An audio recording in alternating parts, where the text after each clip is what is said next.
आपण आज मेथीसारखी पालकची कोरडी भाजी करूया। मस्तपैकी लागते बरं का, छान लागते भाकरीवर। आता मी ह्याच्यात तेल तापत ठेवलेलं आहे।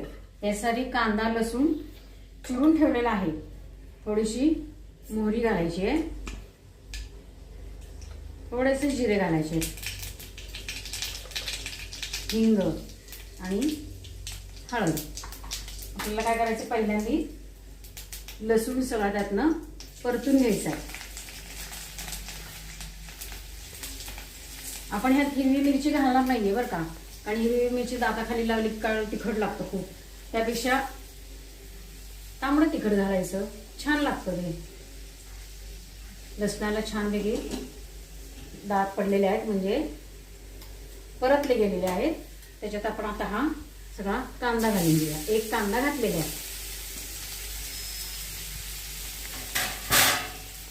कांदा छान परतून घेते आता। तांबूस परतून झालेला आहे, छानपैकी झाला बघा, तांबूस मस्त झाला। पालक धुतलेला आहे, चिरलेला आहे। आता तो आपण ह्याच्यात मेथीसारखाच घालायचा आहे त्याच्यामध्ये, म्हणजे मग तो परतून निघतोय छानपैकी। छानपैकी मिक्स करून घ्यायचा फोडणीमध्ये छानपैकी। सगळ्याला तेल हे तेल आणि हळद हे सगळं लागलं पाहिजे। आणि मग आपण ह्याच्यामध्ये तिखट मीठ घालूया। सगळं छान परतून घेतलेलं आहे ते। आता त्याच्यात तांबडं तिखट घालणार आहे मी, हिरवी मिरची घालत नाहीये। थोडंसं तांबडं तिखट आणि धने जिऱ्याची पावडर किंवा गोडा मसाला, त्याचबरोबर मीठ घालायचे चवीपुरतं।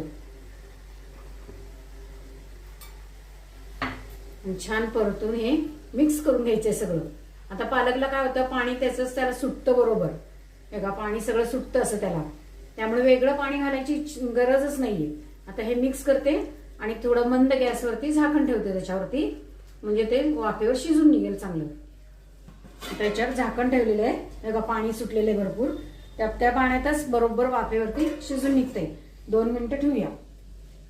आपली बघूया आता, बघा पूर्ण शिजलेली आहे, तरी त्यात थोडंसं पाणी राहिलेलंच आहे। पाणी वेगळं टाकलेलंच नाहीये। त्याच्यामध्ये थोडंसं कूट घालायचं आणि त्याची चव वाढवायची, आणि त्यामुळे काय होतं, घट्ट पण होते थोडीशी भाजी।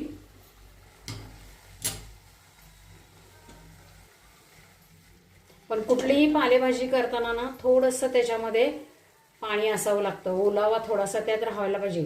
जर ती पूर्ण फडफडीत केली ना तर जेवताना खूप कोरडी कोरडी होते, घशाला म्हणजे गिळताना वगैरे पण त्रास होतो मध्ये। आता ही छान झाली बघा, पातळ पण आहे आणि पाणी पण नाहीये त्याच्यामध्ये, म्हणजे असं मऊसर झालेली भाजी। ही भाजी भाकरीबरोबर खाताना छान लागते अशा पद्धतीने।